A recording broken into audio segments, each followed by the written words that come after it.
It's Spaghetti Night in episode 4 of Rick and Morty season 7. That's Amorte. And folks, this is a wild one, so if you haven't watched the episode yet, turn away now because we are diving into the spicy and the sweet. A spicy, a little sweet, a little spicy, a little sweet. That's right, the spicy and the sweet.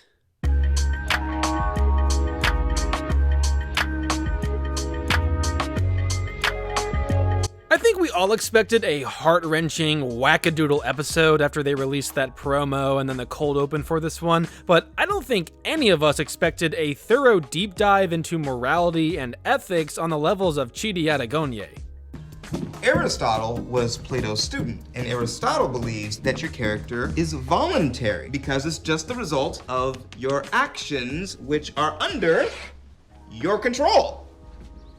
Now, in truth, I was prepared for a new Rick Lantis mix-up after a promo all about spaghetti, but I think it's safe to say that while this wasn't a deep, lore-based, canonical episode, this was still by far the best from Season 7 yet. And historically speaking, the 4th episode in any given Rick and Morty season is a real toss-up. It's like either the best of the season or the worst. Season 1 had one of my personal favorites, M. Night Shyamalan Aliens, Season 2 had Total Recall, and Season 6 had Night Family. But then Season 5 had Rick Dependent Spray, and Season 4 had Claw and Hoarder, both fan unfavorites. And I'm happy to report that Season 7 is continuing this trend in a positive way with That's Amorte, as well as the newer trend of no B-plots. At first, I didn't know how I felt about it, but with that emotional dagger to the heart of a montage towards the end, I think this was the right call. This also wasn't a very humorous episode, though there were some really dark and twisted gags that I couldn't help but laugh at, and so tossing out any B-plot to allow for more serious moments of storytelling, like this montage, really made the whole episode come together for me. Now, there is definitely a conversation to be had with this episode regarding food and its production and all the things that come with it these days, the pitfalls of capitalistic exploitation, humane alternatives, and nihilism, but all that said, there's already tons of conversations being had on those subjects, so I'll be sticking to the ethics-related subjects for today. Honestly, if you really knew everything about the things you ate, you'd lose your appetite for them. But anyways, as I said, this episode is largely about morality or ethics. And while the subject matter they chose to delve into is certainly a touchy and serious topic, I thought they handled it really well, showcasing both sides to a socially taboo argument on assisted suicide. Rick mentions the trolley problem in this episode in regards to Morty's subjective morality, but the showrunners are quick to show that a morally gray debate with only two sides can actually be much more complex when you try to diffuse the debate into just the black and white. Rick introduces Morty to this totally moral gray area. Morty makes it black and white. Black and white turns out to be way more complex than just letting it be gray. In truth, the trolley problem is a great example at how simple things can seem on the surface until you dig down deeper and deeper into the lives on that trolley. You did it, didn't you? You couldn't change everyone's taste buds, but you could make it distasteful. It wasn't the death, was it? It was the complexity of life. The episode starts out with the simple problem, or simpler, of Morty finding out their delicious spaghetti comes from people, but not just any old people, people who have committed suicide. Now, of course, Morty pries into things, he muddies up the works, and further complicates this simpler problem into the multi-layered issue of eating people who kill themselves and now want to be food. And then that turns into eating so many people who kill themselves to become food that now we have this global food conglomerate that's wasting away the planet, taking all joy out of life, but is also so big now that if you stop it, the entire global economy will be destroyed. And honestly, as I say that out loud, the latter sounds like the preferred alternative.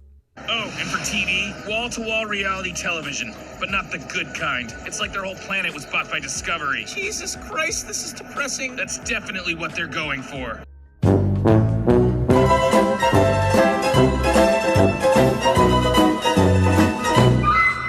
One of the biggest arguments against assisted suicide is the slippery slope to legalized murder, and while this episode is certainly an exaggerated and silly portrayal of that argument, it does come across well articulated.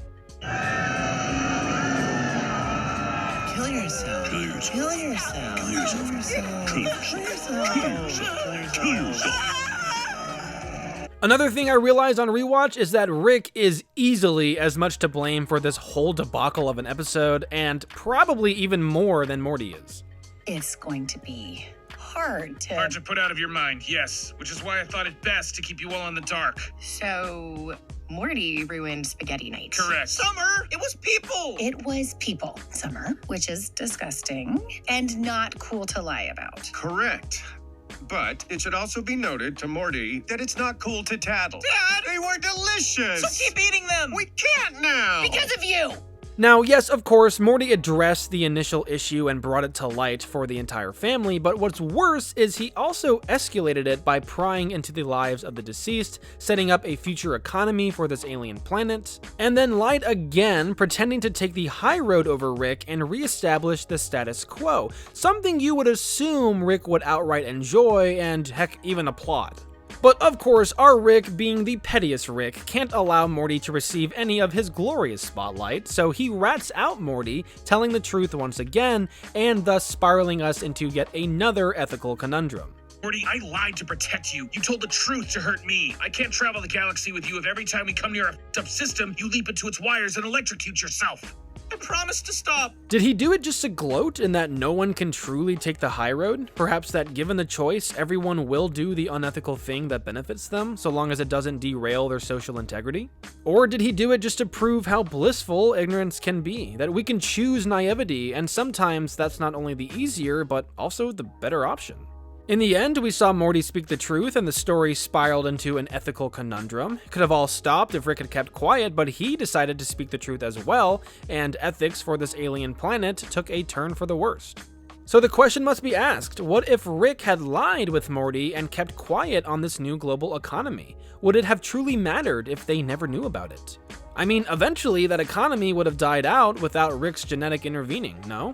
And that's the kicker. This episode doesn't really answer any of those questions, because in the end, it's all relative. What was the point? If you're asking whether this was a story about right and wrong, the answer is, I don't care. Honestly, the thing I appreciated the most about this episode is that it doesn't force an answer. It's just diving into the problem of gray morality, using assisted suicide as a spectacular, although morose example, representing both sides in a fair light and giving the audience the chance to decide for themselves. Now, obviously, this episode does go a step further to complicate the issue by not only giving terminally ill patients the option of ending their suffering and dying with dignity, but also leaving this world with a final purpose, providing a delicious meal for any willing customer. Now, this in turn leads to a plethora of different issues, most of those being the ones I mentioned earlier, which just goes to show that the further you dig into any side of a philosophical debate, the harder it becomes to find a worthy answer, or even a compromise.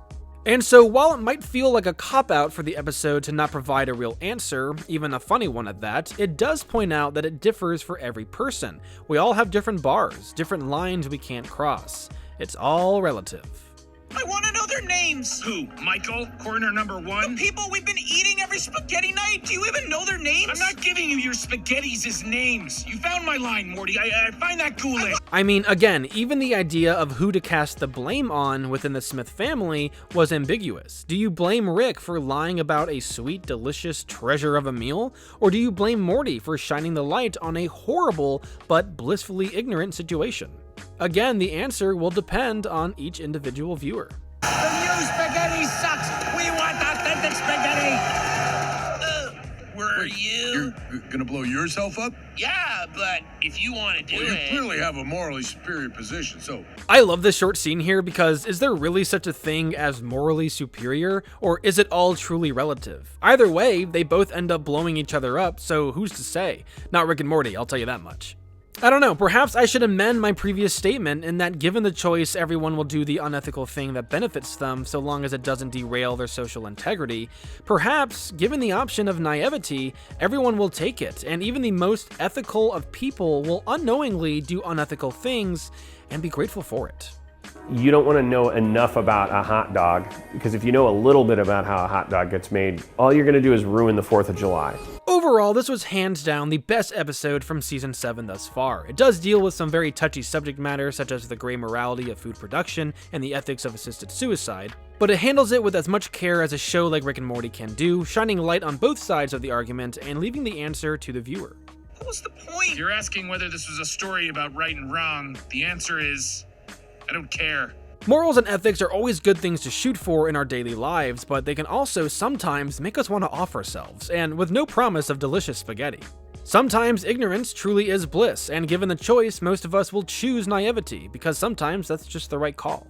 Now, while I didn't find this episode to be the best example of the show's sense of humor, there are definitely some hilarious gags that will make you feel just as bad as how hard you laughed.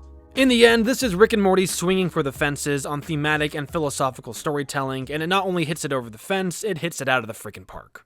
But those are just my thoughts, and I would love to hear yours down in the comments below. Let me know all your thoughts and theories on this episode and Season 7 as a whole, and I will meet you all down there to continue this discussion. Don't forget to leave a like before you go, and feel free to check out my previous reviews using the links in the description. I also have a bunch of Rick and Morty rankings which you can check out using the playlist in the outro. But as for now, that's it from me. Thank you so much for tuning in. I will see you all next time.